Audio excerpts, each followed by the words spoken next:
गौतम बुद्ध की ये कहानी आपके अंदर छुपे उस असीमित शक्ति की है जो आपका भविष्य आपके इच्छा अनुसार बना सकती है और आपके सारे दुख दर्द ये असीमित शक्ति खत्म कर सकती है।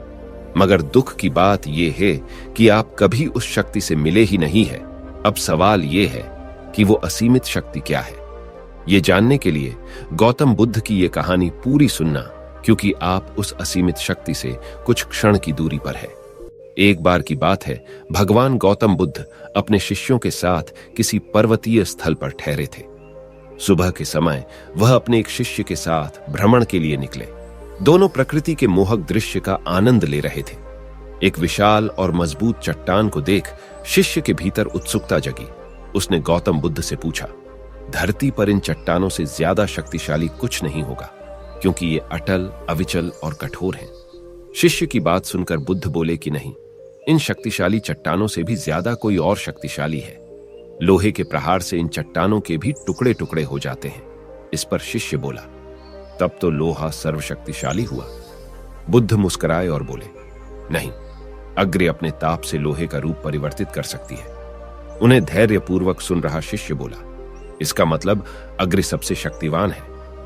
बुद्ध ने फिर उसी भाव से उत्तर दिया, नहीं, जल अग्नि की उष्णता को शीतलता में परिवर्तित कर देता है तथा अग्नि को शांत कर देता है। शिष्य कुछ सोचने लग गया। बुद्ध समझ गए थे कि उसकी जिज्ञासा अब भी पूरी तरह शांत नहीं हुई है। शिष्य ने फिर सवाल किया, आखिर जल पर किसका शासन है? भगवान बुद्ध ने उत्तर दिया, वायु का वेग जल की दिशा को बदल देता है। शिष्य कुछ कहता, इससे पहले ही बुद्ध ने कहा कि अब तुम कहोगे पवन सबसे शक्तिशाली हुआ। नहीं, पवन सबसे शक्तिशाली नहीं है। सबसे शक्तिशाली है मनुष्य की संकल्प शक्ति, यानी विल पावर, क्योंकि इसी से पृथ्वी, जल, वायु, अग्नि इत्यादि को नियंत्रित किया जा सकता है। जीवन में कोई भी महत्वपूर्ण कार्य संकल्प शक्ति के बगैर असंभव है।